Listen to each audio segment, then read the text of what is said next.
Ani Bojo. Welcome. Welcome to Lakehead University's 60th anniversary President's Public Lecture Series.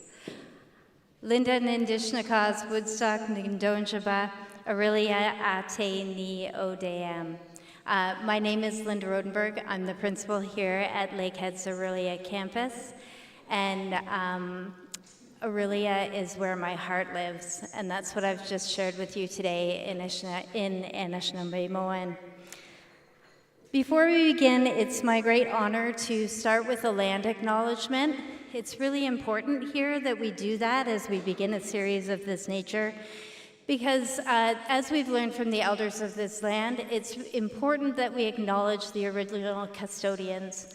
These are the people that have allowed for us to develop this sense of place, this sense of connection to this community and to this location that allows for us to really come together in meaningful ways. And so here that includes the Ojibwe, Adawa, and Potawatomi nations, collectively known as the Three Fires Confederacy. And specifically, that includes the nations of the Chippewa Tri-Council, the Rama First Nation, Beausoleil First Nation, and Georgina Island First Nation. For those of us that are joining this event today from the Thunder Bay campus, we also want to acknowledge that this live stream is headed into your location as well.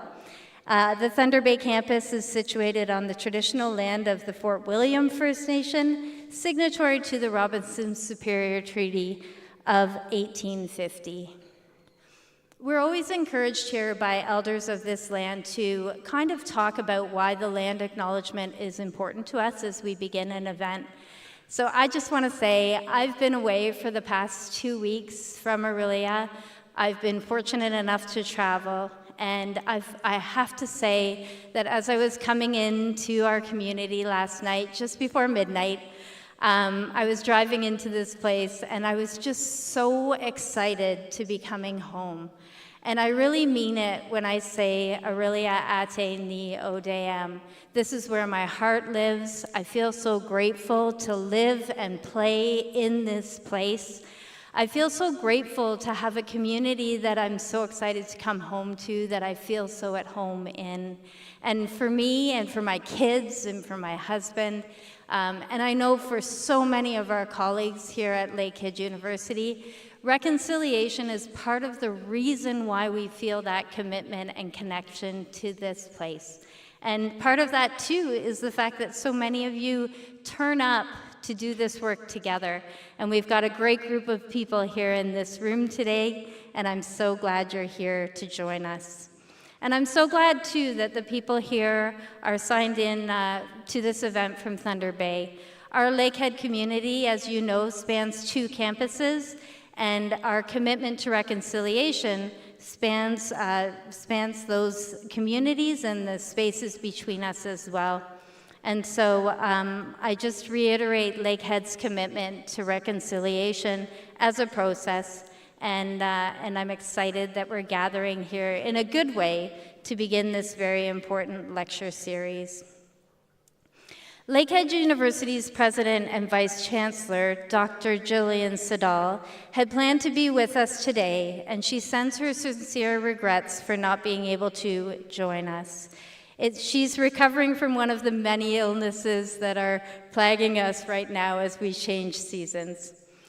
Because the 60th anniversary lecture series is being presented by Dr. Siddall, we have prepared a short video message from her that we'll share with you now. Hello, and welcome to Lakehead University's 60th Anniversary President's Public Lecture Series.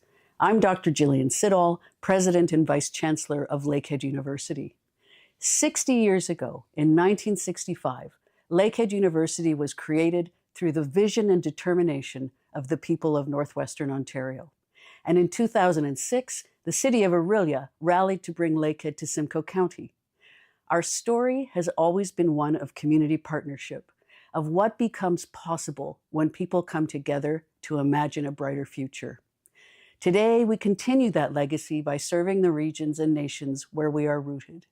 By delivering excellent education close to home, Lakehead strengthens the local economy, prepares students for in-demand careers, and drives research and innovation that create solutions for today and hope for tomorrow.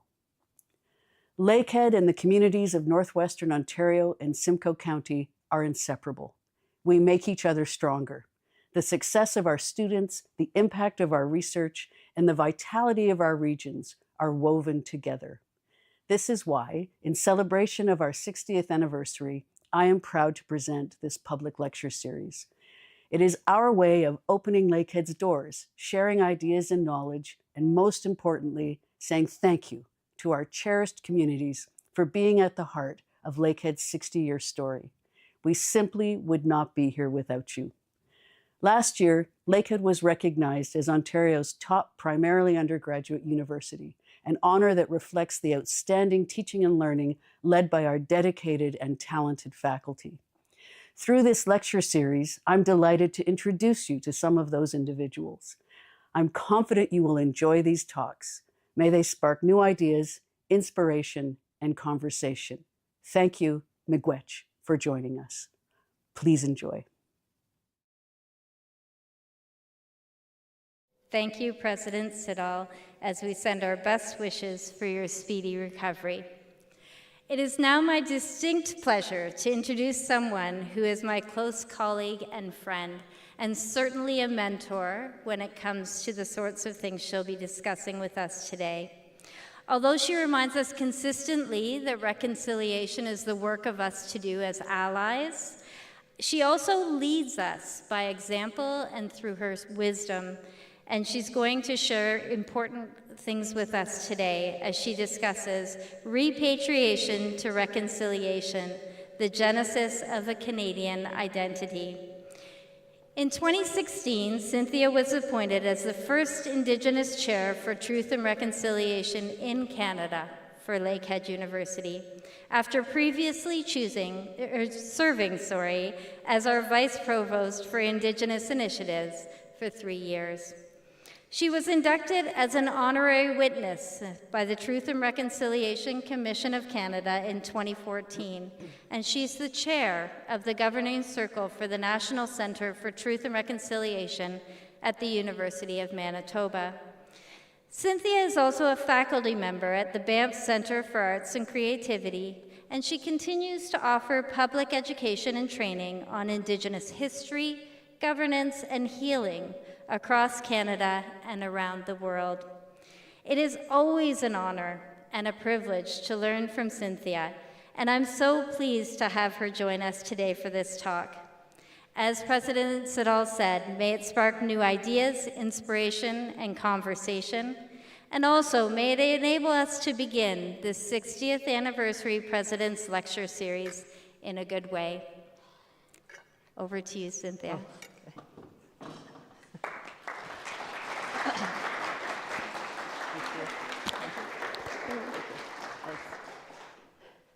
All right, well, thank you. Oh, we're gonna do something, one more thing. All right, I'm just gonna start by saying 60 years. That's almost as old as I am. So it's great that we actually are here and that this place has done the incredible work that it has.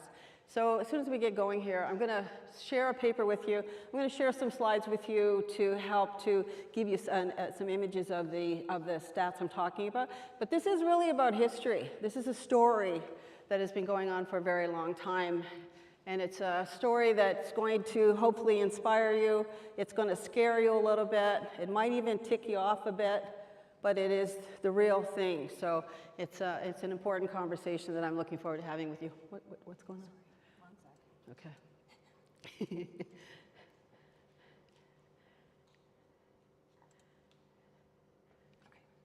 Are you sure? Yep. Okay. Okay, thank you. We love technology, not? Okay. So thanks for coming. I mean, it's great to see some of the administration here, some of the faculty, some of the staff, some of the people that I know and love from other places. It's good to see you all here. And I would have liked to have seen more students, only because it is about history that I'm going to be speaking today, all into the contemporary time, and it's important for some of the students to know a little bit more about it. But before we begin, I want to tell you a bit about my names. You know, I know it's a little hard to pronounce Wesley-Esquimaux, but I want to tell you where they came from, because they actually have something to do with what I'm going to be talking about when it comes to the question of identity in the Canadian state as an Indigenous person. The name Wesley comes from my stepfather, Ron Wesley. He was a member of the Cat Lake First Nation, Anishinaabe-Aski Nation. And went to residential school from the time he was 4 years old till the time he was 16. Wesley was also the name of a relatively infamous historical figure named John Wesley, who was a Methodist missionary, but was also an interpreter for Treaty 9. So he left his name there. That was in the 1930s. The historical John Wesley also had a namesake who was a key figure in the movement that later became known as the Indian Residential Schools. So 2 John Wesleys have had this. And I've met Wesleys across the entire country. In fact, I was in Stoney Nation last week in Alberta, and there was a lot of older ladies there, and they said, "What's your name?" And I said, "Cynthia Wesley." And they went, "Oh," and they all started laughing. And I said, "Why are you laughing?" And they said, "We have a niece named Cynthia Wesley." So our joke is that we know he left his name, but we don't know who or what else he left behind. So, and my other name, Esquimaux, the Indigenous spelling is E-S-H-K-E-M-A-H. It is actually an Indigenous word, and I'm told it means the buzzing of a mosquito. But it was changed historically when missionization came about, because the ministers that went to Manitoulin Island had that kind of power over the Indigenous population. They could change their names at will. And they did. So I'm going to talk a little bit about this as we go forward. But this is the same power that also affected children taken into the residential school systems. They were often given numbers over their names, or given names like Sally or Anne or Mary over the Indigenous names of their families. And that was an erasure of identity for most of those children. So it's an important part of it. So the title of today's talk, Repatriation to Reconciliation, the Genesis of a Canadian Identity. We live in an amazing country, a huge landmass occupied by a relatively smallish population.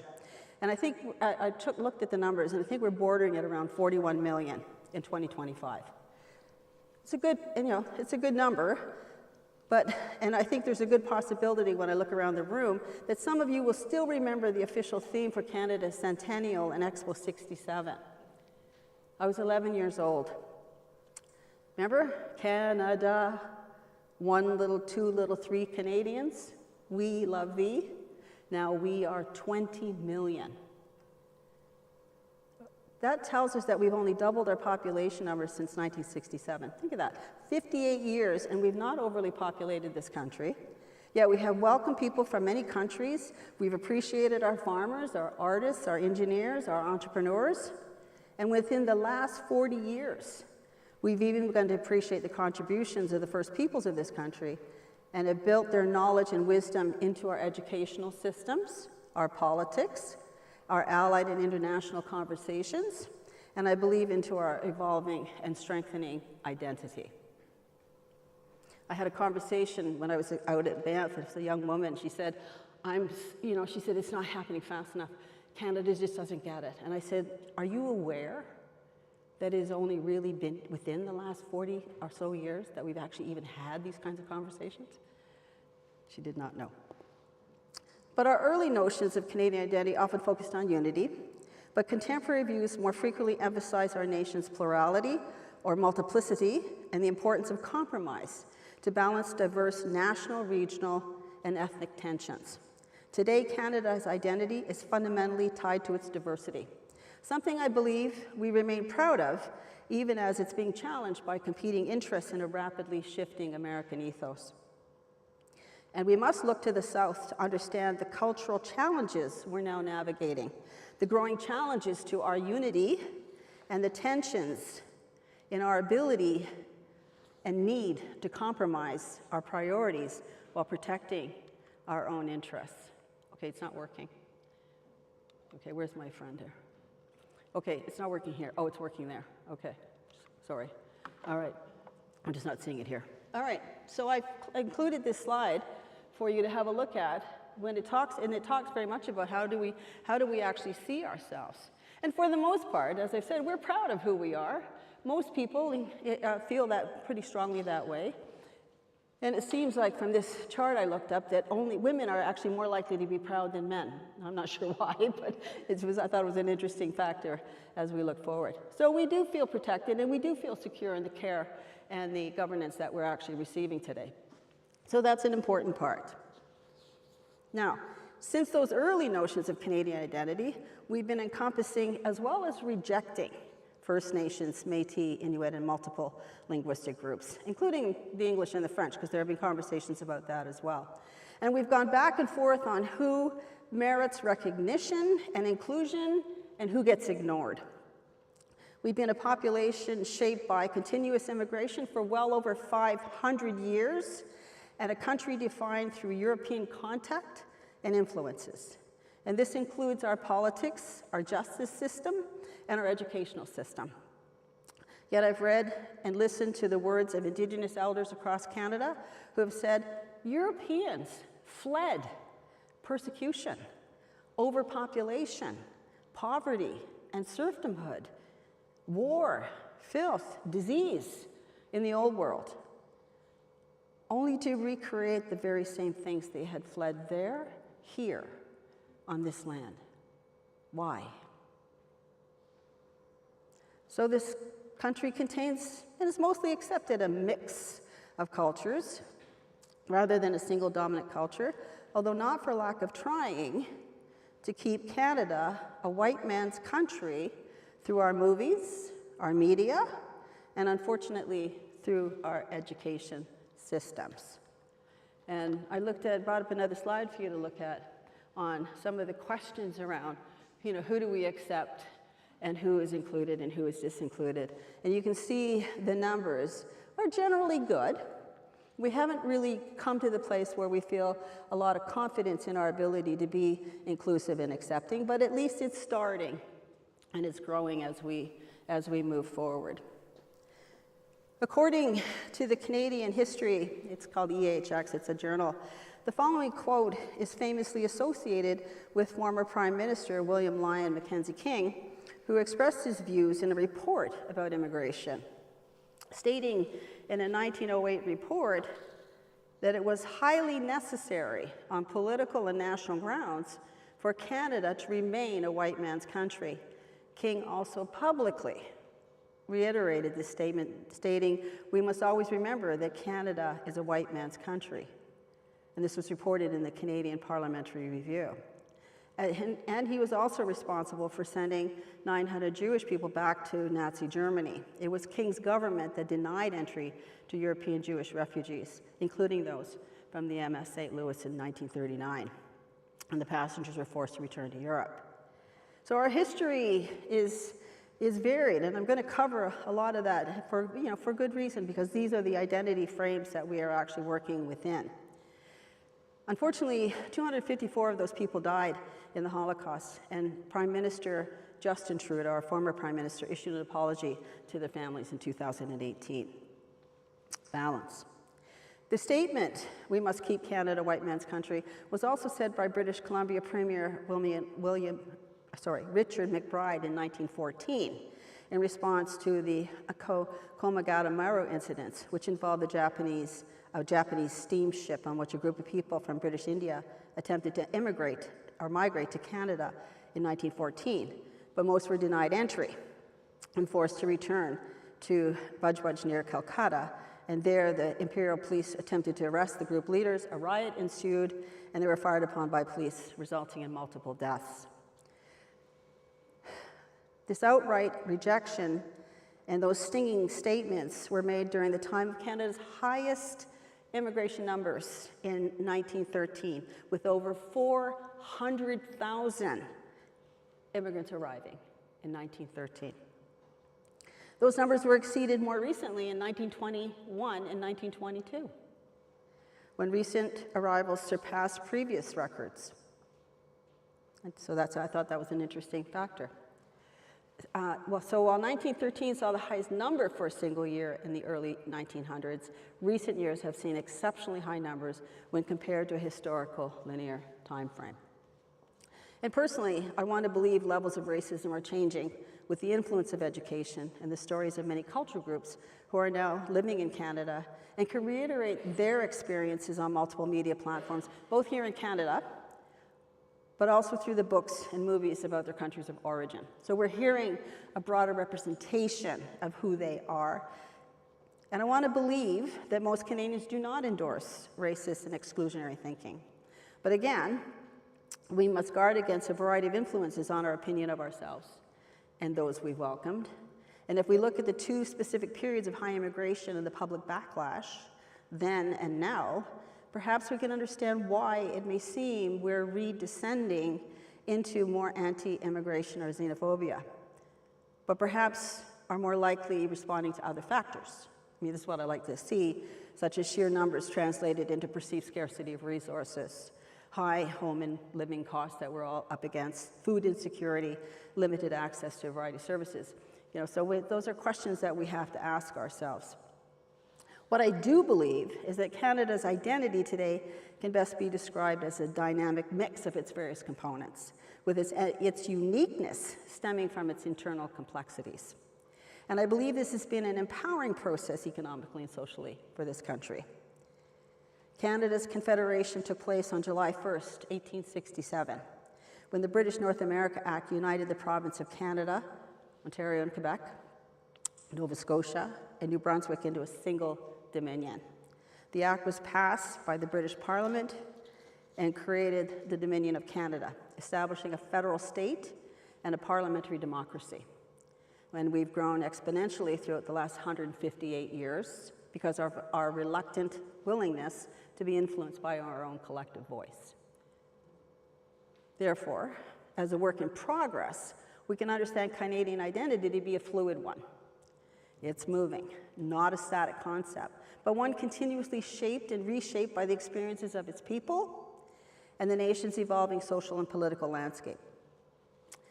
A political landscape that has slowly but surely embraced the Indigenous voice, as it has been challenged to listen to and acknowledge. It has been easy. Its mistakes have been repeatedly iterated, all the way back to our first Prime Minister, John A. Macdonald, and those of William Lyon Mackenzie King that I've just mentioned, Pierre Elliott Trudeau, and several others. However, this story is not solely about victimhood or solely about loss. Indigenous peoples are quickly moving from victims of colonialism to partners in confederation.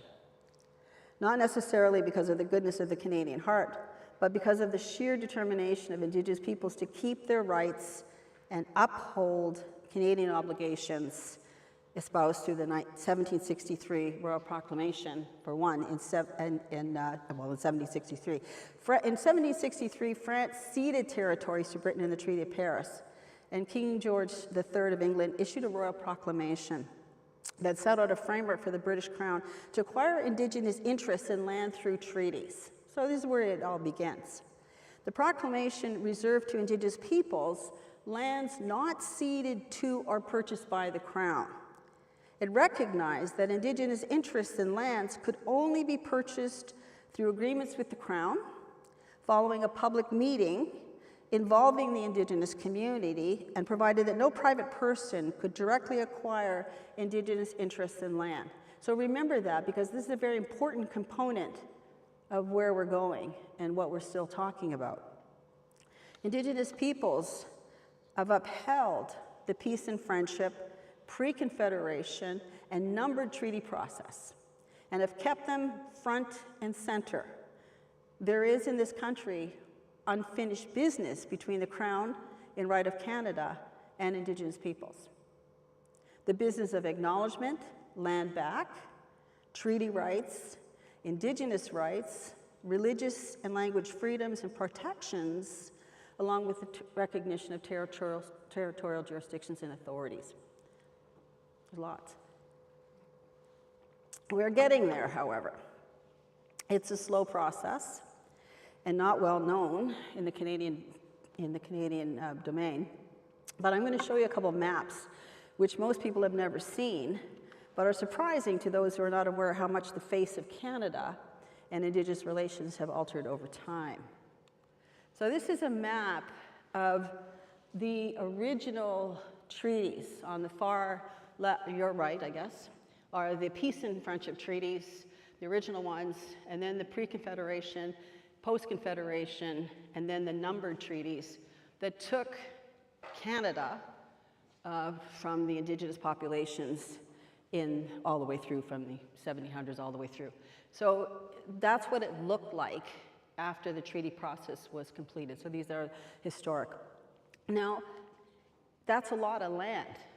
And so if you've never seen that map, I hope you now understand why people were a little bit annoyed and are still talking about the fact that there's a resolution process that has not occurred. Now, this is the map today. And this is the result of the negotiations between Canada and First Nations. And it is kind of land back, but it's also demonstrating that there's recognition by the Supreme Court of Canada, the Constitution, which I'm going to talk about, that there is underlying Indigenous title. Now, it doesn't mean when these things happen that everybody has to move. It just means that there's a recognition and acknowledgement process and a resolution of historic grievance. The red that you're seeing is all of the resolved areas. So looking back, right, so Quebec, and then all of the red on BC and throughout, you won't be able to, because there's still some tables that are being set. So that's what we've been able to accomplish as a country. So it's not all bad. It's just that there are these things that are sort of broiling and roiling around behind them.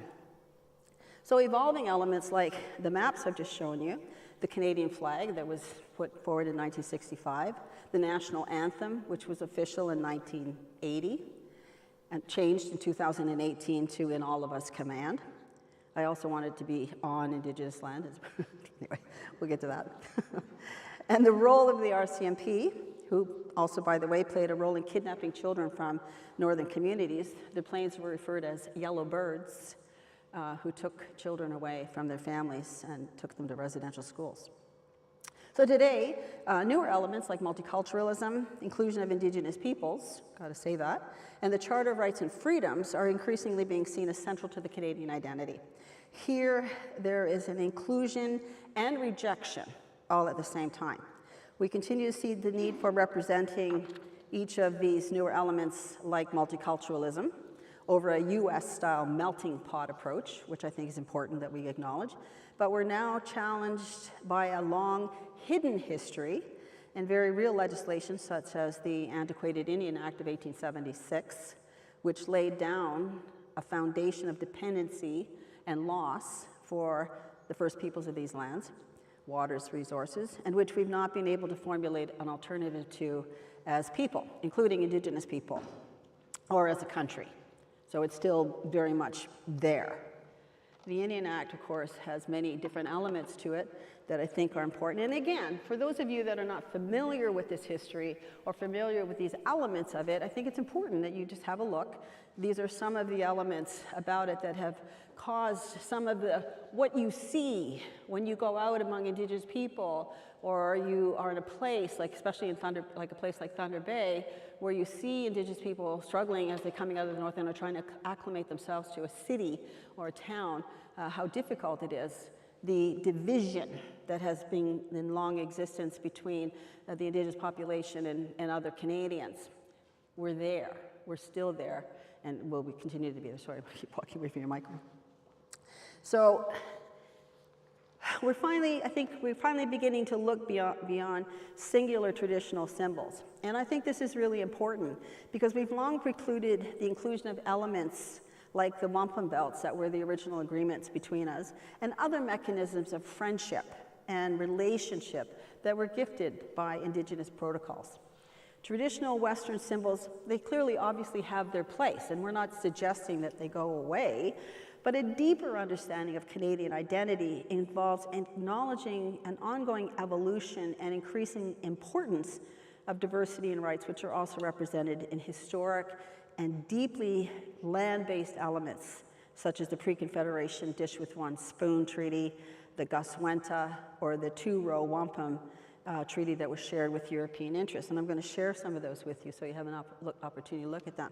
So these are like sort of a spread of treaties, replicas of wampum belts that were made, and they all represent treaties, and some of them obviously pre-Confederation, but they're what we call mnemonic devices, and they actually are, there's a story behind them. They have meaning. They're like a law. There's some interesting things about them. Obviously, the colors, the fact that Indigenous peoples were able to design those shells and take those shells and make them into beads without mechanism. They did it somehow. But the interesting thing about them is that the white is times of peace and the purple is times of war or conflict.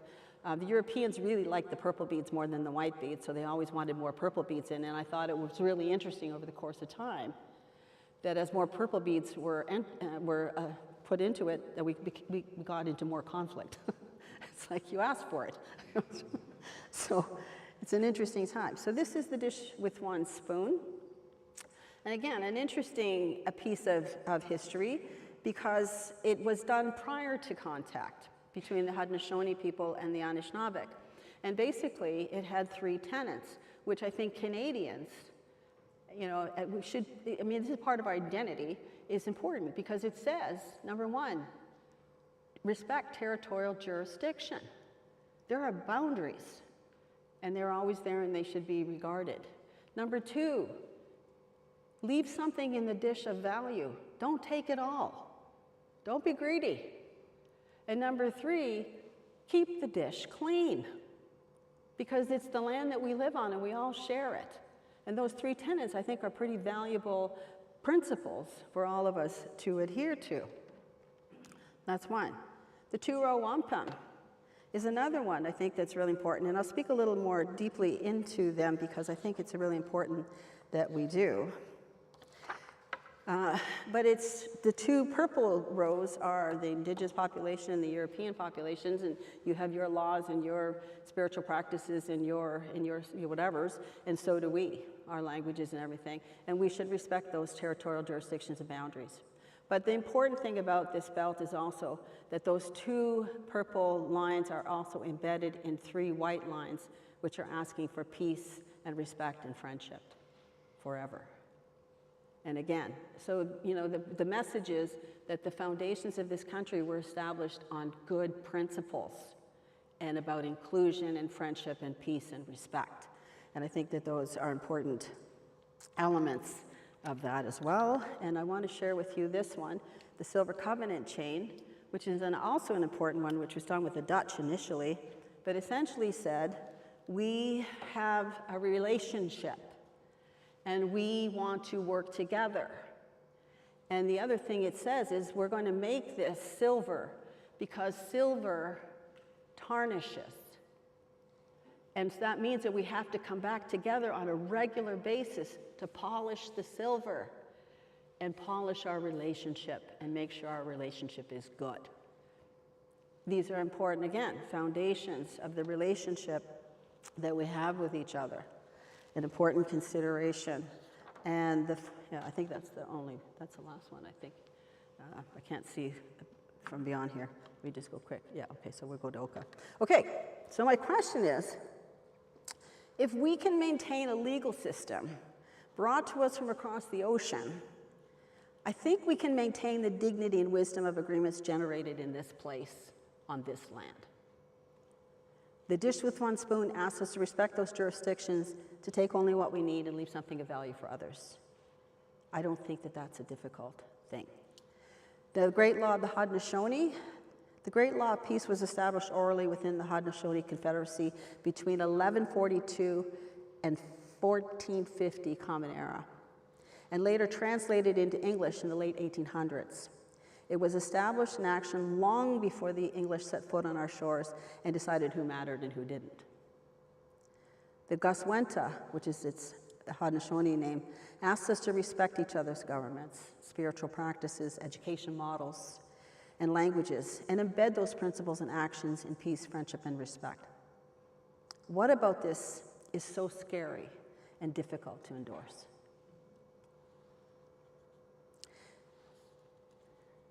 There's a strong emphasis on rights and freedoms in Canada.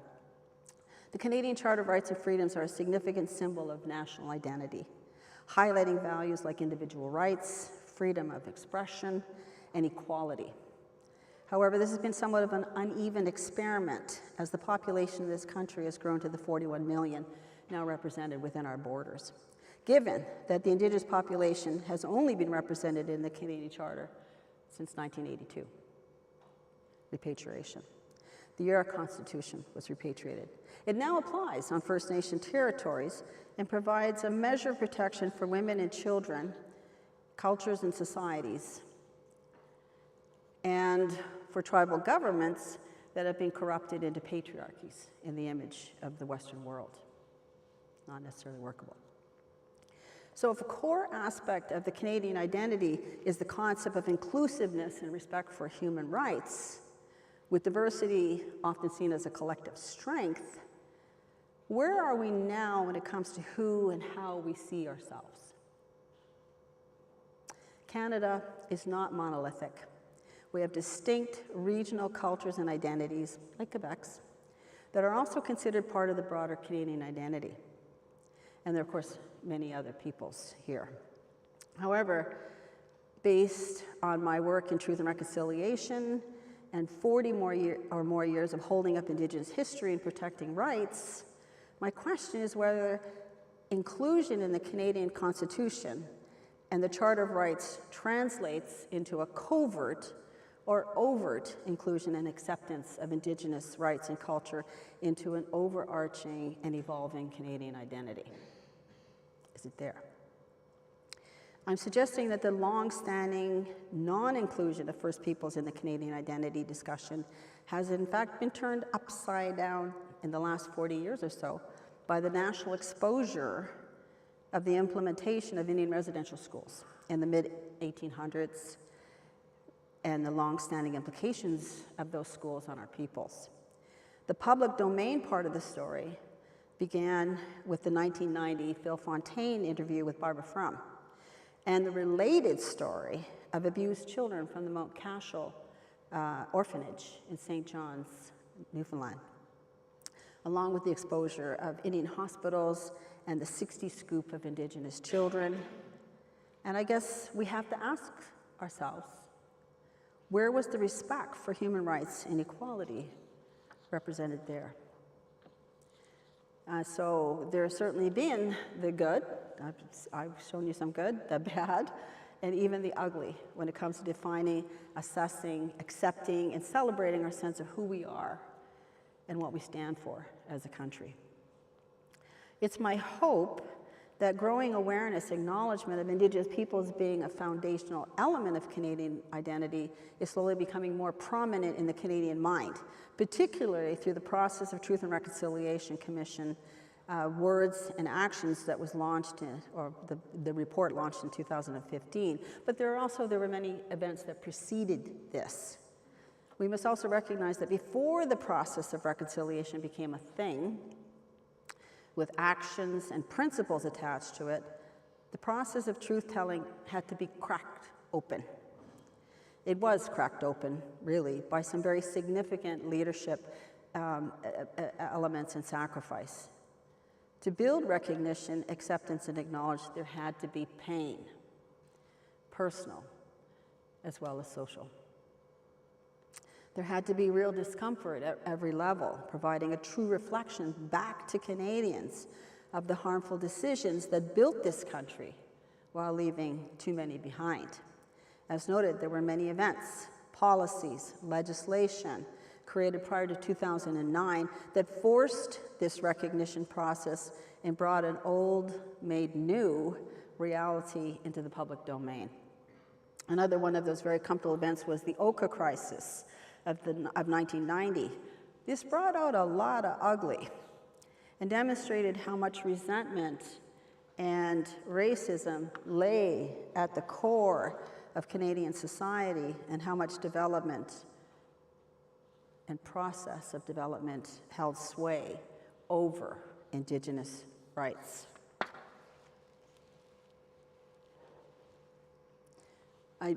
There's a lot I could say about the Oka crisis, but the most important thing to know is that it happened, it was a long-standing event, it has not been resolved.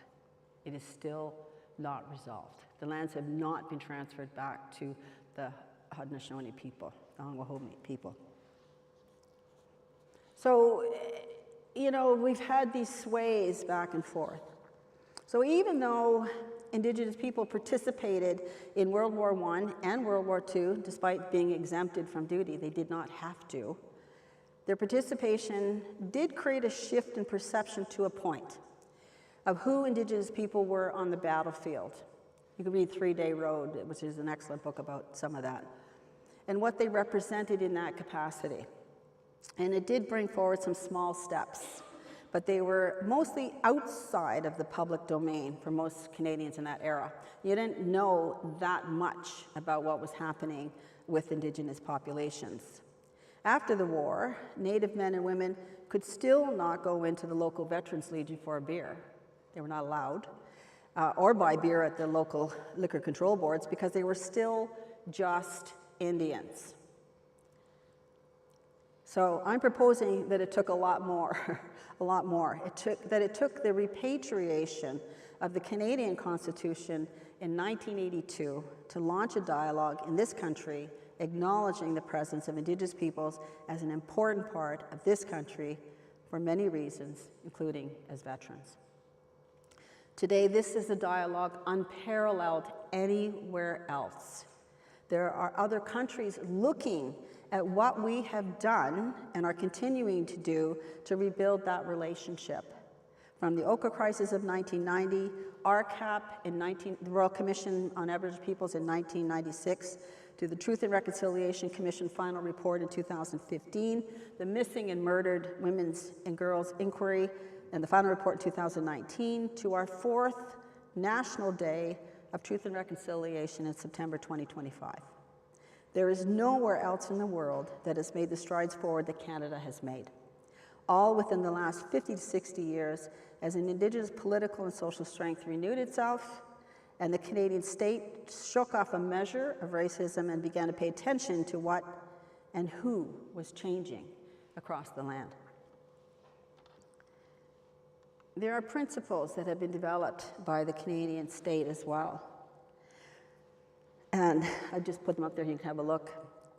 I believe Canadians are finally beginning to understand Indigenous peoples are important to our national identity, not only because of the Canadian Constitution, but also because of the Supreme Court of Canada decisions, a plethora of documentation written by non-Indigenous scholars and lawyers, as well as Indigenous scholars, like the red paper by Harold Cardinal comes to mind immediately, in response to the white paper that was tabled by Pierre Elliott Trudeau and Jean Chrétien. These writings tell us why we must consider this new reality and support this conclusion on our identity. And significantly, there are some very good things that have come out of our long-standing, if challenging, relationship. Like what, you might ask? I know people, well, like what? Like a variety of transportation modalities that we all love, like canoeing, snowshoeing, sunglasses, think anyway, people, medicines, teas, spices, foods, think the Three Sisters, corn, beans, and squash, sports, lacrosse, which was actually taken from Indigenous peoples at one point, art of all kinds, environmental stewardship, peacekeeping, not exhaustive, but hopefully thought-provoking. There's been a lot of things that have come out of our relationship. And have we not learned from Indigenous peoples that incarceration and dehumanizing of children and what it can do, that shutting down religions and spiritual practices, what it can do, what putting people on small reserves and separating them from their nations can do, what long-standing marginalization will create, and what dependency of an entire population can mean to the growth and health of our economies and to the humane development of social justice.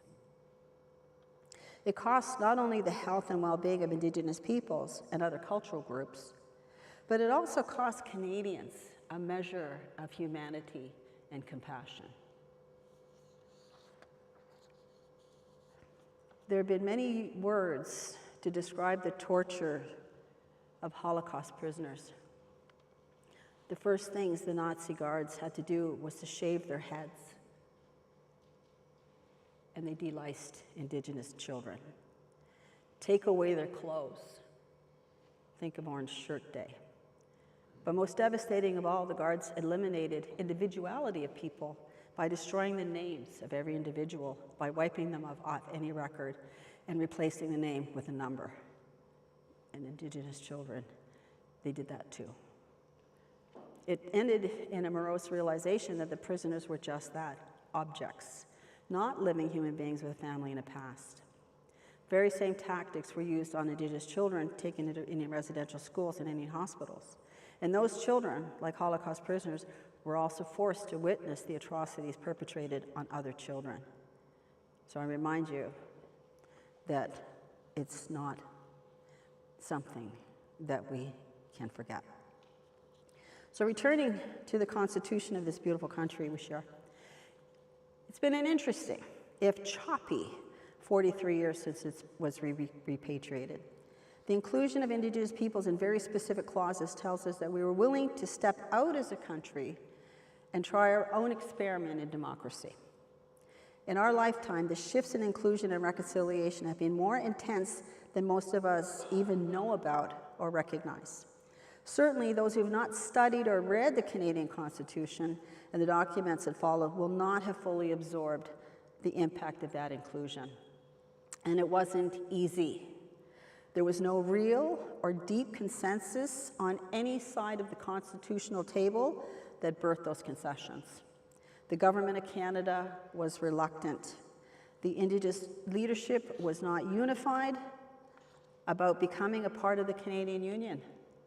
There was great uncertainty of what this would mean for our sovereignty and for the future of our nations.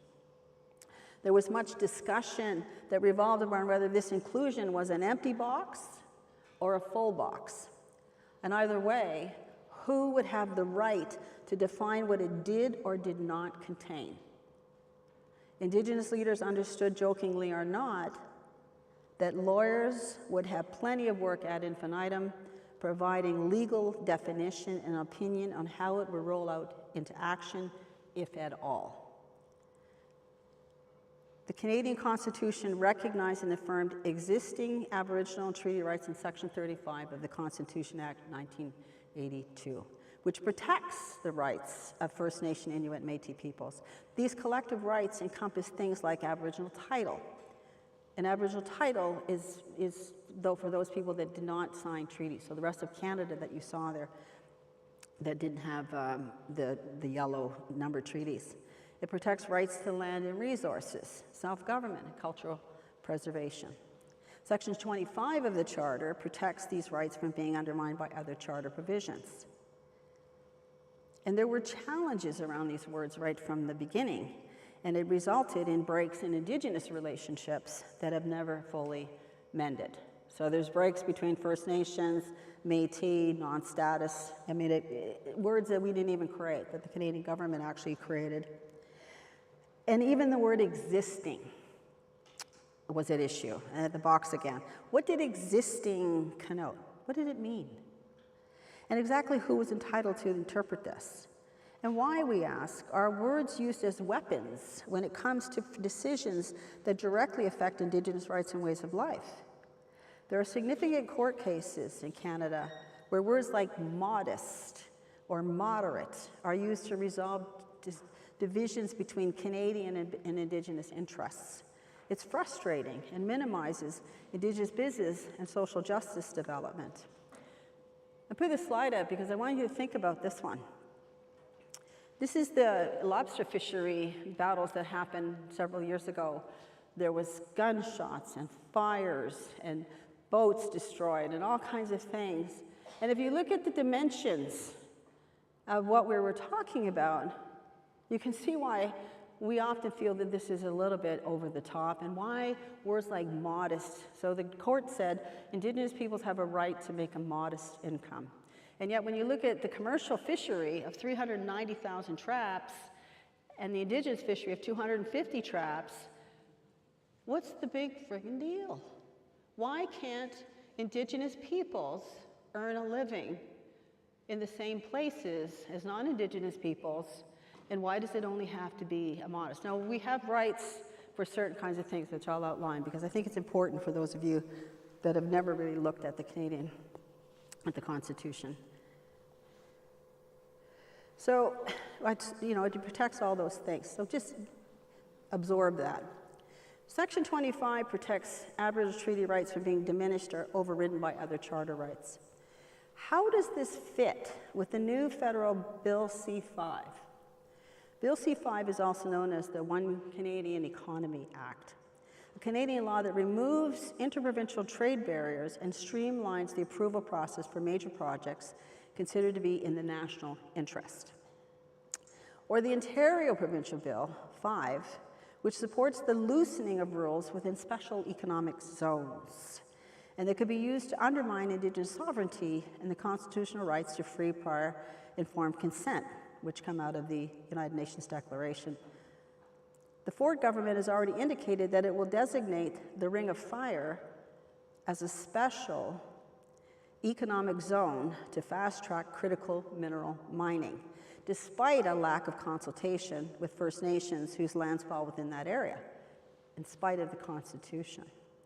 There's an undisputed lack of free, prior, informed consent, or the utilization of the duty to consult, determined in the 2004 Haida Nation and Taku River decisions.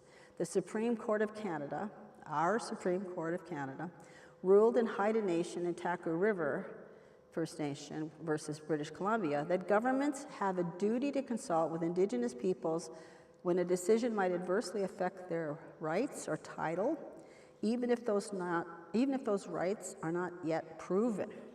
Even if those rights are not yet proven. These decisions establish that this duty is grounded in the honor of the Crown and is necessary for reconciliation. It's coming. No, it's coming. And the 2005, my husband giving me orders there. And the 2005 Mikisew Cree decision. The 2005 Mikisew Cree First Nation versus Canada decision was a Supreme Court of Canada ruling that established the Crown's duty to consult with First Nations about decisions that could adversely affect their treaty rights. This case, involving the construction of a winter road in Wood Buffalo National Park, affirmed that while governments can take up land under treaties, this process requires the Crown to consult with First Nations and accommodate their interests. The court found the government had failed to consult adequately with the Mikisew Cree. So, despite some significant changes and opportunities, we, Canada, frequently seems to take 2 steps forward and several steps back through our elected representatives, legislative actions, and our political and sometimes overly superior attitudes.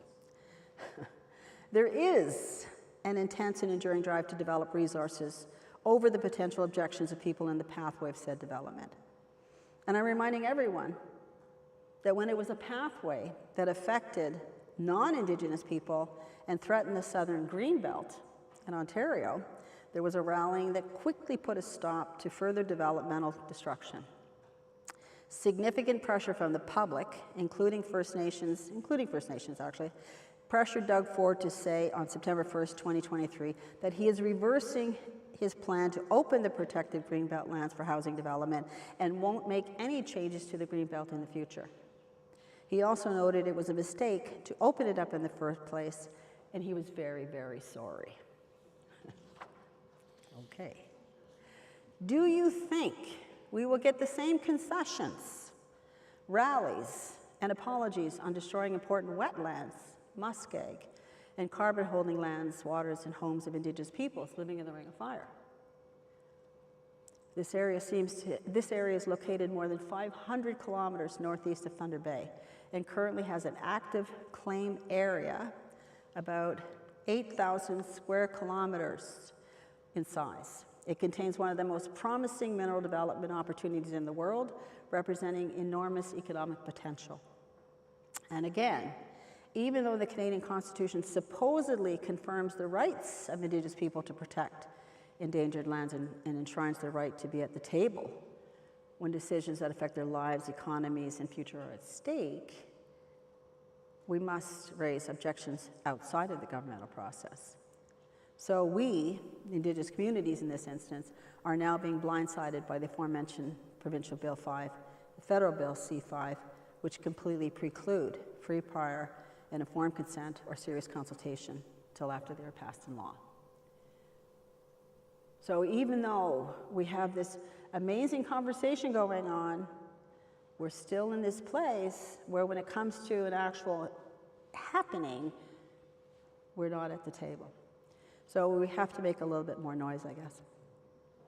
So the constitutional rights are supposed to include Aboriginal title, rights to own and occupy Indigenous land, now expanded through the Supreme Court of Canada to contemplate a broader perspective. Lands and resources, the right to hunt, fish, and use lands and resources. You saw in the East Coast fishery what that did.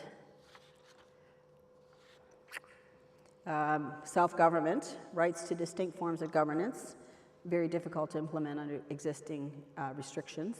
And cultural and social rights, and rights to preserve and maintain cultural traditions represented by the United Nations Declaration on the Rights of Indigenous Peoples, which Canada has now endorsed. So prior to 1982, Aboriginal treaty rights were recognized but not legally guaranteed by the Constitution. Since 1982, the constitutional guarantee in Section 35 was a significant step, and Indigenous peoples have continued to pursue further actions to affirm and advance their rights. Okay. As noted earlier, Canadians often start their understanding of the Indigenous relationship with the Crown and Canada with the 1763 Royal Proclamation, and I talked a little bit about it. Its terms for protection are there, supposedly, for the protection of Indigenous land. My problem with what it has to say has always been the persistent reference to our. It mentions our Indians and our government and our rights, which were not referencing Indigenous people, but the British Crown. And so the quote is, "And whereas it is our just and reasonable and essential to our interest and the security of our colonies that the several nations or tribes of Indians with whom we are connected and who live under our protection should not be molested or disturbed in the possession of such parts of our dominions and territories as not having been ceded to purchase to us or are reserved to them or any of them as their hunting grounds." That's where we go back and forth. So there have been other attempts to leave Indigenous rights and consent out of the modern Canadian political and social context as well. In 1990, 35 years ago, Elijah Harper very publicly challenged the Meech Lake Accord, holding up an eagle feather of resistance. And he won. He won that one. The Meech Lake Accord was a failed attempt to add Quebec's consent to the Constitution. It would have made provincial powers stronger. It would have declared Quebec a distinct society. Support for the accord fell apart in 1990, and Elijah had achieved national fame for his refusal to accept the accord, a constitutional amendment package negotiated to gain their acceptance of the Constitutional Act. Under the Manitoba legislative rules of the day, the legislature had to unanimously consent to a motion for emergency debate that would bring the accord up for vote. Elijah Harper was displeased that the accord had been negotiated in 1987 without the input of Canada's First Nations. Many Quebecois saw this challenge as a rejection of Quebec. It wasn't. Support for separatism soared, and it eventually led to the 1995 Quebec referendum. But ultimately, the message from Indigenous leaders and lawyers was clear, I think. If you can recognize Quebec and their language and culture as distinct, you can recognize the distinctive cultures, languages, and governments of Indigenous peoples within this country as well. In 1996, the Royal Commission on Aboriginal Peoples, RCAP as it's known, brought forward the first federal document that contained the direct voices of Indigenous peoples on multiple issues. And as Indigenous words, wants, and images, we've got the internet, grew in the public domain out of that Royal Commission, the visibility and scholarship prompted renewed interest in the history of Canada. What were we looking at here? And its relationship with Indigenous peoples. Although once again, the awakening was inclusive of the good, the bad, but increasingly the ugly was also brought to the surface. For example, many of us of a certain age were recipients of the spaghetti westerns of the 50s and 60s. Yes. And were offered and absorbed unfortunate ideas of who Indigenous peoples were and what they represented. This image was not one of comfort and inclusion. It bespoke of a history of conflict, death, removal, and white supremacy, think John Wayne, leaving us with some very sticky biases and beliefs. Indeed, even Indigenous children did not want to be the Indian in their games of cowboys and Indians on the reserve because the Indians always lost. I remember that. And this was sad for Canadians, but more particularly for us. And sometimes it feels like images of Indian uprisings and purported savagery, or worse, drunkenness and sloth, still lift an ugly head when it comes to development in the North, mining, forestry, and the demand for free prior-informed consent. And when the demands for consultation and a seat at the proverbial table of decision-makings are heard by those who want and need jobs the development would provide. I've heard that many times, that Indians are standing in the way of jobs. The misunderstanding of what consultation means obscures the desire of Indigenous leaders to protect their lands, food sources, and future, while being an included partner in the development that would potentially benefit everyone. I had a conversation the other day with a guy who said he didn't know that. He said he thought when they talked about land back that they were like taking it all and kicking everybody off. He said it never occurred to me that what you were saying was that, you know, you wanted to acknowledge recognition of the land, but everybody would stay where they were. He said, he said, that just blew my mind. So I was like, okay. So I think negative images are slowly being altered as Indigenous peoples and their leaders utilize access to education on all sides, rebuilding traditional knowledges and teachings, and accessing Western educations on our side of the place. Change came as inhumane laws were revoked, spiritual practices were allowed because at one time they were outlawed, and as the doors of academia slowly creaked open. These voices have become more insistent, are represented more in the public domain, are accessible through the internet, and as the truths of dehumanization, isolation, and elimination are being made clear in academic institutions across the country. Canada's move to teach real Indigenous history is a recent and ongoing process that has gained significant momentum in the last 15 to 20 years. So some of you in this room would never have gotten an education like this when you were in school. Particularly, it's changed with the Truth and Reconciliation Commission's work between 2008 and 2015, and the implementation of new curricula in provinces like Ontario, which started in 2019, although Doug Ford moved quickly to quash that education right after his election, shut it down. This shift has been driven by the Truth and Reconciliation Commission's calls to action, has prompted a broader reevaluation of what's being taught at every level of education, putting a greater emphasis on First Nation, Métis, and Inuit perspectives, cultures, and histories. And while earlier efforts existed, such as the first university Native Studies program in 1969, so it does go back a ways, the widespread and mandatory inclusion of this content in K-12 education is more recent development that's continuing to evolve. witnessed Lakehead's Indigenous content requirement, which is relatively new. However, movement forward doesn't necessarily require a Western education to make progress happen. The international work being done by Indigenous leadership globally and in Canada for at least 100 years requires a huge amount of tenacity and determination to set the foundations for recognition and the rights of their people. If Canada wouldn't do it, the European courts located in The Hague, Netherlands, trips to Geneva and the United Nations, and even meetings with the Queen in the United Kingdom would. The United Nations Declaration on the Rights of Indigenous People and the time it took, the determination to raise up and confirm the dialogue and demand by global Indigenous leadership is an excellent illustration of that tenacity.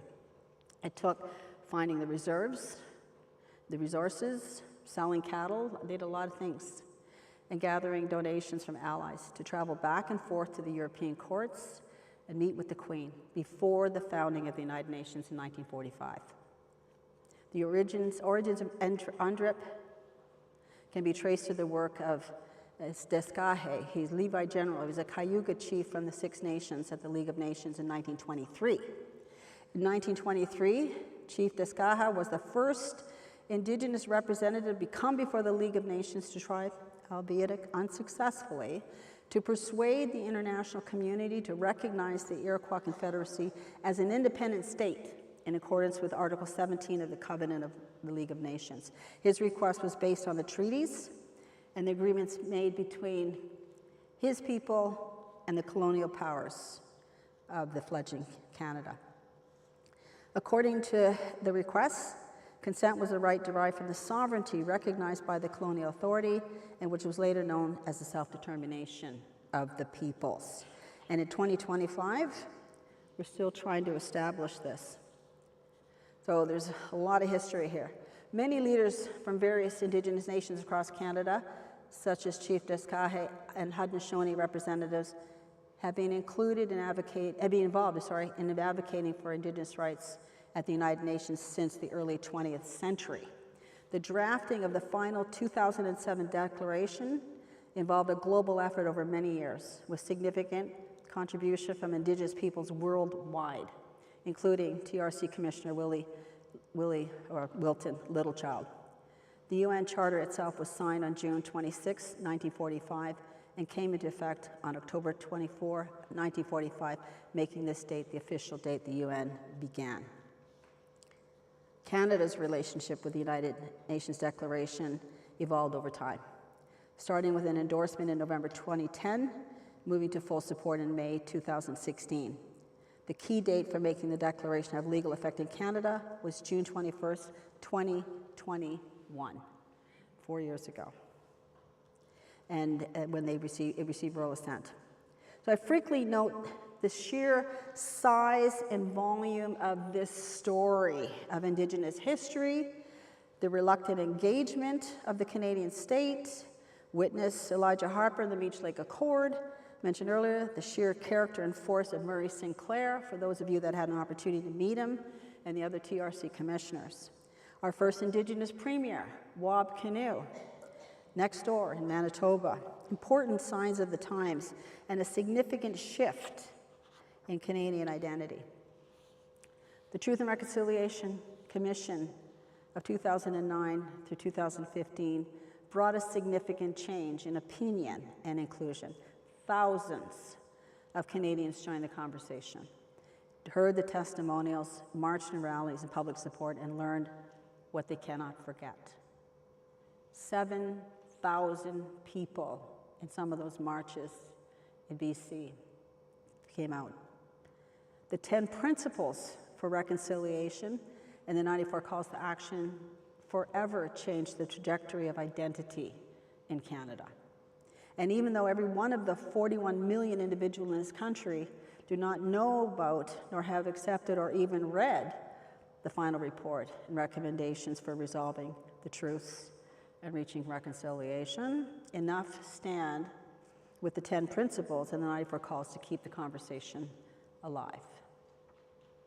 Certainly, the full acceptance of the Canadian government through the words of Justin Trudeau made the inclusion of the report and calls to action real enough to prompt many to pay attention and to take an interest in what Canada will look like into the future with the inclusion of Indigenous peoples.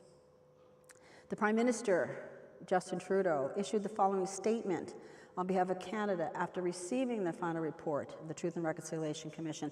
And I'm going to read it to you because many of you probably have not heard it. He said, "The Indian residential school system, one of the darkest chapters in Canadian history, has had a profoundly lasting and damaging impact on Indigenous culture, heritage, language. As a father and a former teacher, I'm overwhelmingly moved by these events." 7 years ago, the Government of Canada apologized for this aberrant system. The apology is no less true and no less timely today. That was under Harper. The Government of Canada the Government of Canada sincerely apologizes and asks forgiveness of the Aboriginal peoples of this country for failing them so profoundly. Today, on behalf of the Government of Canada, I have the honor of accepting the Commission's final report. It is my deepest hope that this report and its findings will help heal some of the pain caused by the Indian residential school system and begin to restore the trust lost so long ago. To the former Indian residential school students who came forward and shared your painful stories, I say thank you for your extraordinary bravery and for your willingness to help Canadians understand what happened to you. As the previous government expressed so eloquently in its formal apology, your courage is a testament to your resilience as individuals and to the strength of your cultures. The burden of this experience has been on your shoulders for far too long. The burden is properly ours as a government and as a country. Moving forward, one of our goals is to help lift this burden from your shoulders, from those of your families and from your communities. It's also fully accept our responsibilities and our failings as a government and as a nation. This is a time of real and positive change. We know what is needed is a total renewal of the relationship between Canada and the Indigenous peoples. We have a plan to move forward as a nation-to-nation relationship based on recognition, rights, respect, cooperation, and partnership. And we are already making it happen. And there's more, but I'm not going to read all of it, but it sounds very much like the Gus Wenta. So we did, I think, some good work through the work that happened there, and I think it made a difference. And the chairs of that commission, I think, did a great job of educating people right across the entire country. So I want to come to Lakehead. For Lakehead, the calls to action in education asked us to consider the following. And as our 60th anniversary timeframe, I just want to bring to you some of what I know, having spent the last 13 years here, and what we did, and what we have done.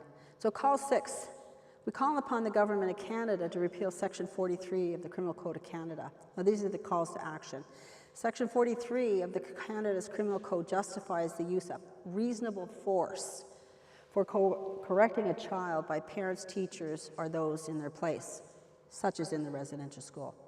However, the section is highly controversial and has been narrowly interpreted by the Supreme Court of Canada, which ruled that force cannot be used in anger, must not be degrading or harmful, and that objects cannot be used for punishment. And if you know a little bit about the residential school experience, you know that they use things like electric chairs and belts and other kinds of torture tools on little children.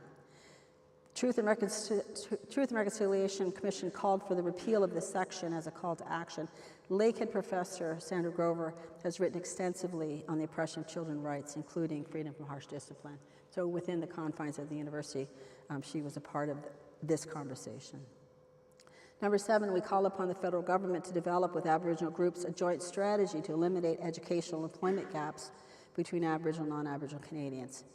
This call to action is embedded in our strategic and academic plans.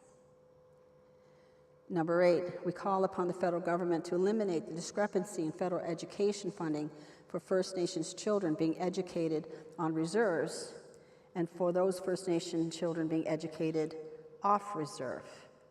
Lakehead has addressed this call to action through eliminating the fees for adopted children and through other mechanisms that take into consideration financial challenges, including the Achievement Fund.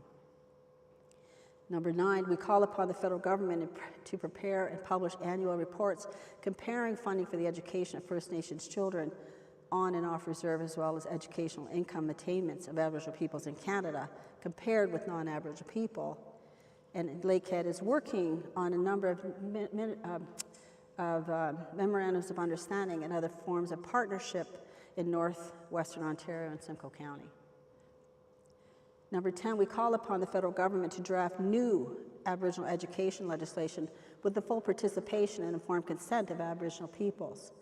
The new legislation would include a commitment to sufficient funding, and it would incorporate the following principles: providing sufficient funding to close those gaps. Lakehead has expanded from a Native Studies Student Support Services program to a broader range of student support services, now Aboriginal Cultural Support Services, in 1987. And the Ogawain Indigenous Education Council, using a different name now, founded in the early 1990s. And there are also Indigenous support services in Aurelia through the Turtle Island and Ally Student Circle. It called for improving education attainment levels and success rates, and it is again in Lakehead's strategic plan. Developing culturally appropriate curricula, education, and we have the Indigenous content requirement, which was put in place in 2016-17, as well as having an associate and vice provost position since 1998, almost 30 years. And many universities across Canada are just getting to that place. And number 5, protecting the right to Aboriginal languages, including the teaching of Aboriginal languages credit courses. Lakehead University has had Indigenous language programs since the 1970s, with a specific Indigenous language instructors program running since 1973. Professor Dolores Wawia accepted the position of teacher counselor with the Native Teacher Education Program at Lakehead on July 1st, 1975. These programs aim to promote the teaching and learning of languages like Ojibwe, Cree, and Ojibwe.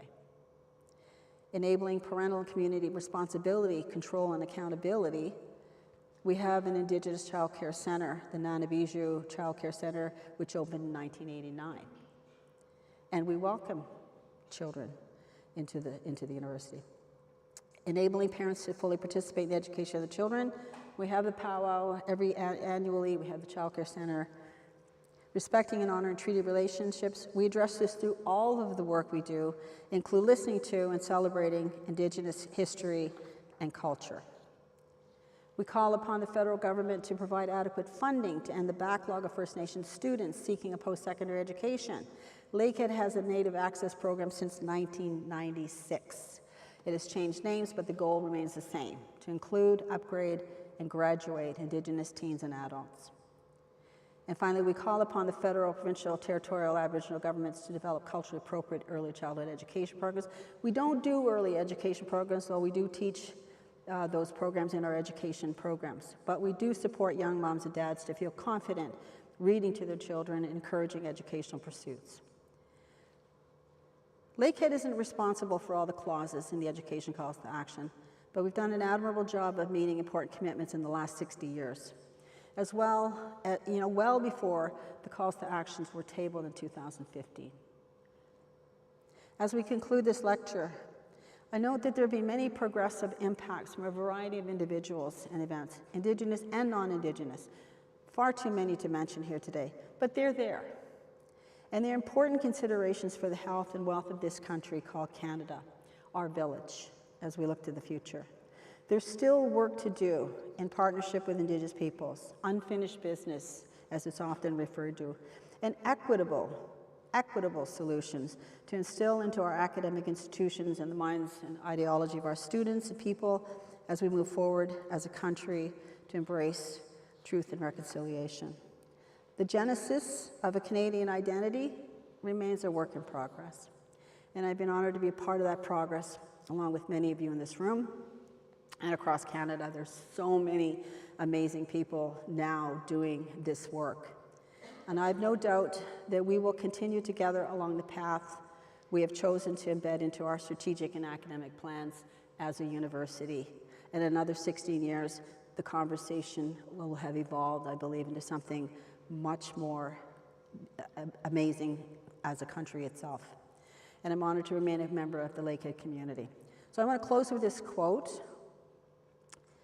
The grandmother of a U.S. Supreme Court Justice, I think her name is Ketanji Brown, told her, "Guard your spirit, Ketanji. To dwell on the unfairness of life is to be devoured by it." Instead, she chose possibility. Instead, she chose purpose. And I think that's what we've done as a university over the last 60 years. Thank you. Yeah.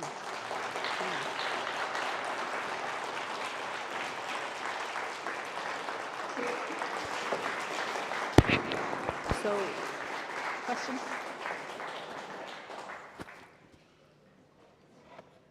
Miigwech, Cynthia, Okay. And we are going to take some questions just now. So I want to encourage people who are joining us from online, if you'd like to send a question along, please send that along to mediarelations@lakeheadu.ca. So it's one word, mediarelations@lakeheadu.ca. And in that case, Jacqueline will share your question with those of us in the room. But we also have Nikki, who is here to run around with a microphone, and people in the room can ask questions here as well. I know Cynthia's always been so receptive and open to any questions that people might have. I would say it's part of your mission towards inclusion and reconciliation. But I do want to say again, miigwech, Cynthia, for starting us off in a good way. And I think it's a really important thing that you raise with us, this idea of looking at the principles that come to us through the history of Indigenous peoples in this land, those principles of friendship, peace, respect, keeping the dish clean. These are all really important things, and I think one of the things that it's important as we think through our questions in the room today is how do we think about those really important principles alongside how we take the action that is necessary with reconciliation. So I say that just to kind of give you all a moment to think about what your questions might be. But I'm going to give the mic to Nikki, and we'll see if we have any questions first in the room. Okay. And while you're thinking about that, I mean, think about it from a broadening perspective. You know, sometimes people think, oh, well, like I guess I have to know an Indigenous person, or I have to go to an Indigenous place to be able to do truth and reconciliation. You know, I have to be present, but not really. If you think about it from the tenets of the dish with one spoon, or even the Gaswenta, it's a broadening exercise. So even your ability to take care of the planet and keep it clean is probably something that you can do as a part of a reconciliation process. It's saying, yeah, I get it, that there's this stewardship that we are responsible for, and that I can do that. You know, I can make things happen in the small world in which I might inhabit if you don't, go far away. But there it is. There's always something that we can do that isn't going to take a grand gesture. You know, and a lot of people in the Aurelia area are part of a circle of conversation on reconciliation. The truth part is hard. Now, that's why I brought it forward. It's like it's there, and it is an underlying current that we sometimes kind of go, oh, I don't really want to think about that. But it's taking the darkness into the light that creates the change that we want. When we can boldly and courageously face some of those hard realities, because Indigenous people have already faced them and live with them daily, then it just sort of goes, we don't have to kind of avoid each other because, gee, it might be not pleasant. But I find, my husband and I were having this conversation this morning, Steve and I. It's like, You know, it's like, well, there's a lot of really nice people in the world. You know, I'm delighted that that's a fact. And then there's not. So we're like, okay. And on both sides, you know, people are kind of angry. It's not just in one space. There's a lot of people in a lot of places that are unhappy. And there's a lot going on in the world. So I'm very conscious of that. And you know, somebody asked me a question the other day, what do we need to know for reconciliation, for truth and reconciliation? And we need to know why. So that's really what I was trying to bring to you today. Why? Why are we in this place? Why are we having this conversation? Yeah. Questions? I'm happy to answer questions. Yeah, go ahead. There's a couple over here. Yeah. Unless you can shout.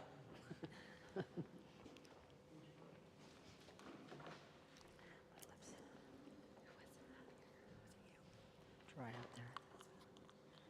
Hi, thank you. That was incredible, and my mind, I'm afraid, is overfull with information.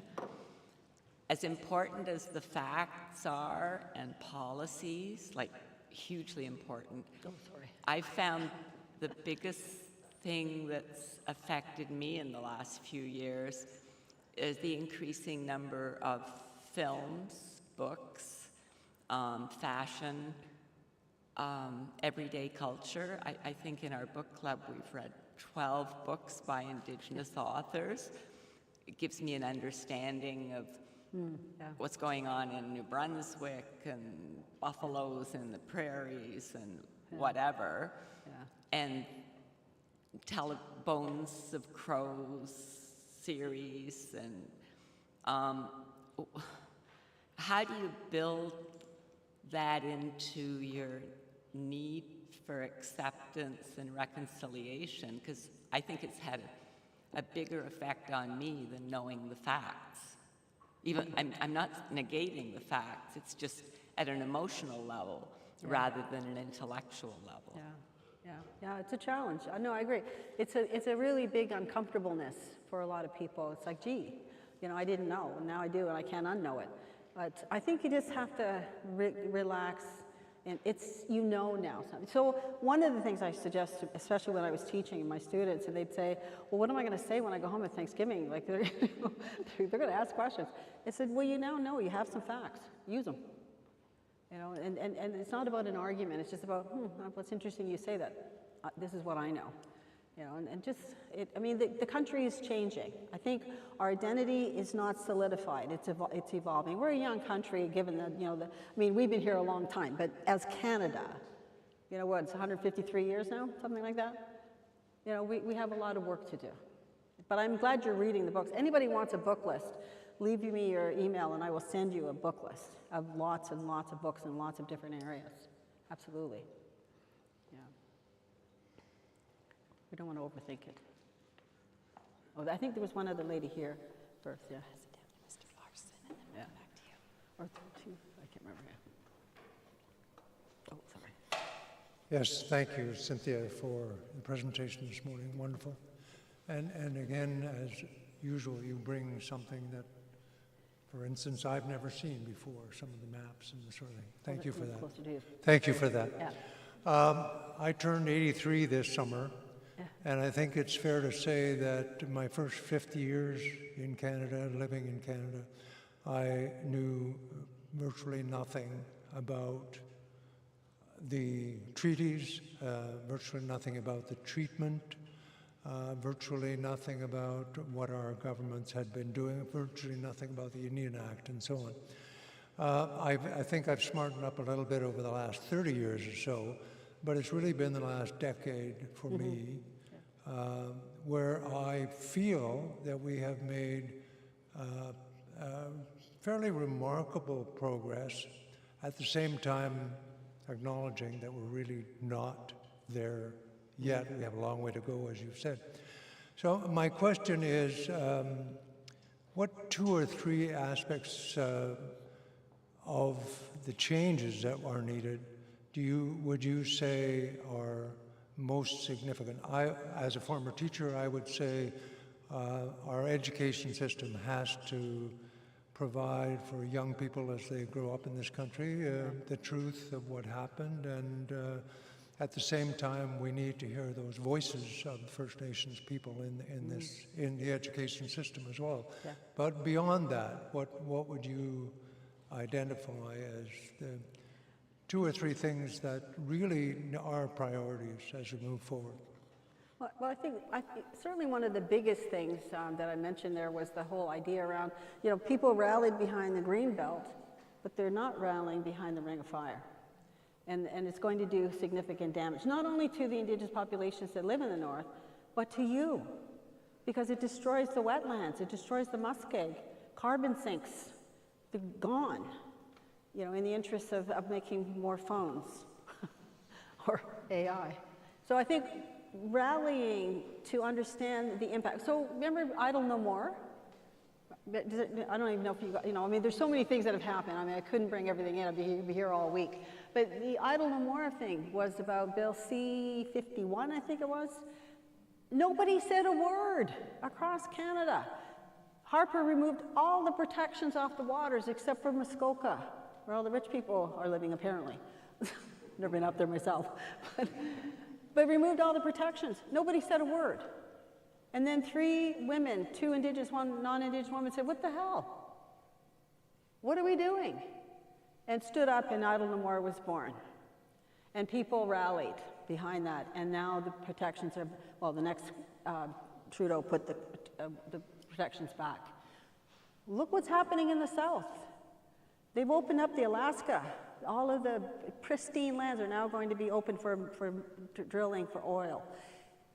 We have to rally as a country, as a united country, and we have to listen to each other. We've been listening to Western education for a long time. It's time to listen to Indigenous education. It's time to listen to what they had to say historically. It's time to listen to those principles. And it's time to listen to the Indigenous scientists, the traditional people on the land who are telling you what they know. We have to do some equity balancing. That's what I think is important. And we have to hold our governments accountable. That runaway situation in the United States, we don't want that here. We don't want that here. It may look interesting, but it's not going to be good. It has shaken the complacency. I think that is the only thing I've ever said about Trump that I kind of, okay, fine. He did shake everybody up. I'm good with that. But beyond that, no. So those are some of the things, but education definitely. You had mentioned that when the Put it Europeans closer to came your over. Oh, Yeah, that better? yeah. Better? Okay. You had mentioned we brought over the patriarchy, correct? And then how would you say those 2 things go hand in hand? Are they 2 things we fight separately, or do we do it all in one? How do you think we tackle this? What 2 things? The patriarchy and? Reconciliation. Oh, I see. Well, yeah, that's interesting. There's a little bit more women in the world than men. That's normal. For those of you that didn't know that. I think we are reclaiming a lot of our matriarchal knowledge. And at least from the Indigenous component, it's not about women being better or men being better. It's about an equal division of responsibility, roles, and disciplines. So for us, let me say this about reconciliation and truth. There's this National Truth and Reconciliation Commission process with the calls to action and all that. But there's another reconciliation process that is happening between us as people. And we're learning from each other. And then there's another reconciliation process happening in our communities that have been somewhat devastated by patriarchy and all those things. And there's even a reconciliation process going on with our children who are mixed blood, increasingly because of our population and the multiculturalism we live in. I got kids that say, I don't know whether I'm black or I'm white or I'm native or I'm Chinese, because who wants me? Where do I go? So there's this reconciliation process that's happening like right here, all the way to on a national, international scale. Think about it in that context. It's a big story. But it's not worth getting lost in. I think the thing to do is if you think about matriarchy, patriarchy, and you think about what they bring, where can we put them together? Because men have been villainized a long time. Like, I happen to like men. Okay. So we need to bring that conversation back in. So men don't feel like their roles were usurped. They're no longer hunters and gatherers, and they're not all this. They are still doing what they need to do. But we need to lift that, because most of the people in our universities are women. But that's okay, as long as we don't forget that the other sex has to play a role, or all the genders, including the two-spirited and everybody else. It's all part of the circle. Yeah. Okay, we have a question from someone online. Thank you. Question for you, Cynthia. Any advice for how to find the courage to speak up and show up for Indigenous sovereignty, land back, reconciliation, etc.? I'm in my 30s, and most of the folks I know understand this history and how it shows up today, and many of us take action and show up. But there's also a big group of folks who are too scared to go to a protest, write their MP, do an interview, etc. How can we help others find the courage to show up and speak up? Well, you know what, I find, like, especially because Steve and I mentored a lot of kids over the years, is that you just bring them along and don't expect anything from them initially. They got to see it in action, that it's not scary, right? If you try to tell them over there, it's okay, just go, you do it. You do it, and then they I watched one kid say to me after being at a conference and going around talking to people here and there, he said, you know what, I think I can do this. He said, I just need to know that somebody's got my back. And really, that's all sometimes people need, is to know that they're not standing alone. And when you're not standing alone, it's a hell of a lot easier to do what needs to get done, right? But don't hide behind the anonymity of an internet platform. That is not good enough. I mean, it's gotten to be the point, I'm so out there that I can't go into the United States, they'll arrest me. So, yes, that's my name, and I said it. So, yeah, it could get challenging. Okay, I think we'll just take, we've got two quick questions that we're going to finalize things with today.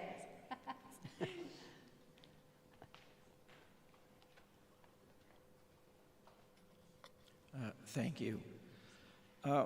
My concern is overcoming apathy, because I see too many people don't want this resolved. That I fear we're getting into a world where the filters are coming off, and one side who's in power is just going to say, this final offer. And this whole negotiation. So when I talk to my kids, they are doing the readings in school. No more Shakespeare, more Canadian authors. They just ask me, why can't we just come up with a framework and let's find out what we agree upon and get those off, and then how are we going to do this? Keep the goalposts from constantly moving, because it seems like you get close, and then there's regime change. Yeah. It could be with governments, it could be with Indigenous communities that there's a change of heart. So, yeah, how do we get to a framework that there's a possibility we can have resolution? Because, I remember when I first came aware, it was the James Bay Project. I didn't know, but people are upset, but they figured something out. I don't know if everyone's happy, but there was resolution. Yep. How do we get to some kind of resolution? Yeah. Thank you. Yeah, I think we're there, kind of. When I showed you those two maps, that are changing the face of Canada, there's a lot going on. There's tables set across the entire country that are moving towards that process. It's really about it's one thing to say I'm sorry. You know, somebody says sorry to you, like I'm sorry. But what's attached to that? You know, when there's an acknowledgement and there's an action, you know, that makes it feel real for you, that's when we get to that place. So this kind of land back, this acknowledgement of underlying title, it's happening. You know, your kids are going to see a different situation. Our children are seeing a different situation. You know, you'll notice, I mean, I mentioned residential schools, but we don't talk about it like we did for that first decade. It was like everywhere. And now we haven't like forgotten it, and we haven't moved on in the way that says it's not important anymore. But now we're also looking at what's right about, you know, who we are. Let's do, you know, we've done some healing now. Let's talk about where do we go next. You know, and people are doing that. So I think it's going to take some time. It took, what, 500 years to get here? It's going to take some time to move on into another place. Your kids, I got children. One guy was telling me, he said, I took my kids up to the Muskokas or someplace up there in the parks, and he said to he had his 2 sons with him, and he said to his son, what do you think? Because it was this beautiful vista, and he said, this little kid, 6 years old, said, I think it belongs to the Indians. And he's like, what? So we're getting there, right? People, they're being taught about things that you and I were not taught. You know, when I was a little girl in school, it was you know, I had to hide all the time because they talk about the savages that killed all the nice settlers, and I'd be like, I wasn't even there. Everybody look at me. So we've changed. We're there. We're moving. It's going to be like the framework that settled the James Bay Cree, settled Nunavut, right? It's settling other issues across Canada. So we're moving. It's happening. And I think you'll see a lot more qualified Indigenous business people, you know, owners, entrepreneurs, miners. They're doing all the same kinds of things. There's still some challenges when it comes to this question of rights. You know, people look at rights as being, you know, that person's getting more than I have. It's really about, again, coming back to that history and what was taken and the promises made and the damage that it did when they were unfulfilled that we're trying to resolve. You know, that's what we're trying to resolve. So an equitable distribution of ability to earn a decent income, to have a decent home, to live in a place that they choose is an important part of the consideration. Yeah. With this one last one, and we'll just, yeah. Thank you. It was just a marvelous talk, and my question is a little off topic. It's not about necessarily reconciliation and repatriation. What's being asked of the provincial and Canadian governments to teach the general Canadian population about instead of the victimization story that you started with, but the rich culture, language, and in the same vein, what is the Indigenous populations doing to encourage the children and in the diaspora about their wonderful culture? I mean, and that might get our voices louder and get more people at these screaming for your rights. Yeah, it's happening. You know, again, there's a whole, so I know a lot about the history. I mean, it's a big story. I kind of pulled some pieces out just to give you an illustration. But the resurgence of Indigenous cultures and the reclamation of languages, the ceremony, the ceremony was outlawed. People went to jail if they did their ceremonies.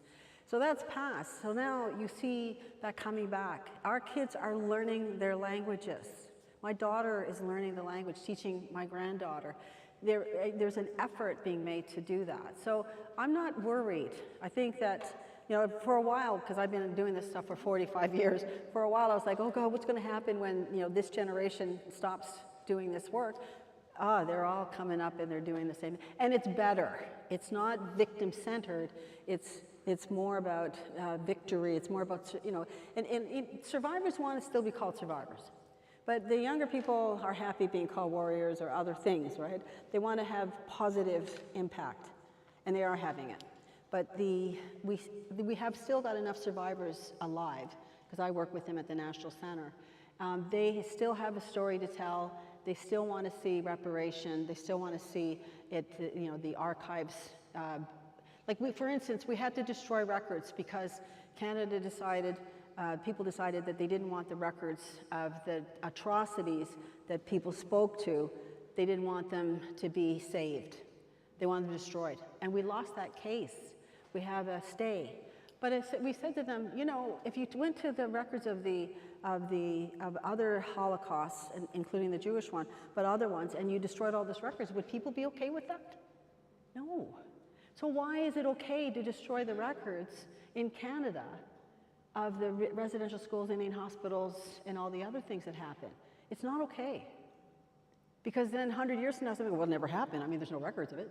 So, you know, we have to remember that we have a responsibility as human beings to learn about what we are capable of as human beings, because it's human beings that did all those things.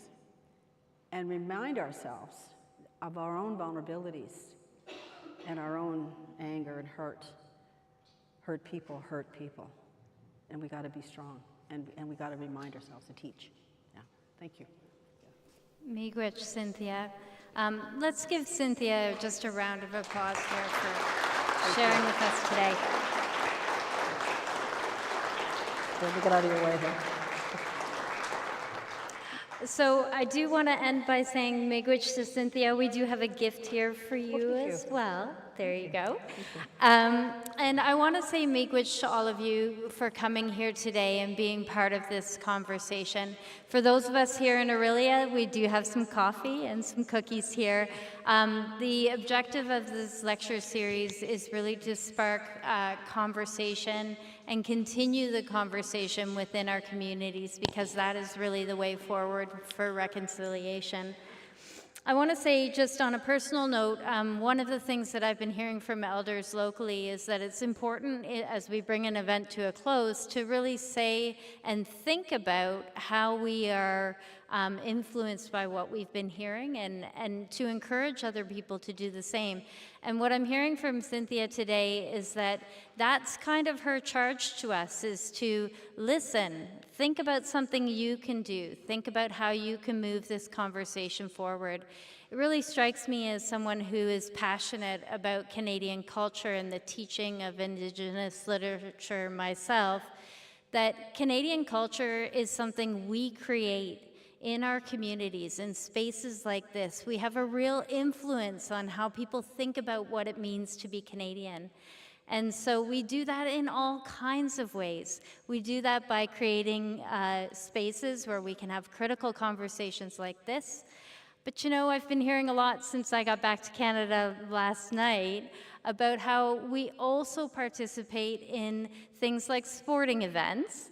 And this morning, I want to say we got a great email from Carlotta, our Indigenous Initiatives manager here on campus. And Cynthia mentioned the importance of Indigenous languages. And so as we head into this great weekend in terms of Canadian culture with the Blue Jays, I would like to, I'd like to just encourage all of you to say with me a new word, for many of you maybe, is the word in Anishinaabemowin for Blue Jays, and that is gwing-gwish. So say it with me, gwing-gwish. One more time, gwing-gwish. And that means Blue Jays. So part of what makes Indigenous culture really relevant in our daily lives is not to think about it as only a part of our history, but to really bring it into our experience on a daily basis. So this weekend, if you tune in to Gwingwish, you can think about that word and think about the importance of that culture to our nation as a whole. I want to thank again Cynthia. I want to thank everyone who's come out, but I also want to thank the organizers for this series. And especially today, I want to thank our Third Age Learning Lakehead group, TAL. This was presented as part of what is a regular series here in Aurelia, and it's very great to see so many of the members of that group here as well. So thank you, everyone. Have a wonderful weekend, and we hope to see you again for further installations in this lecture series.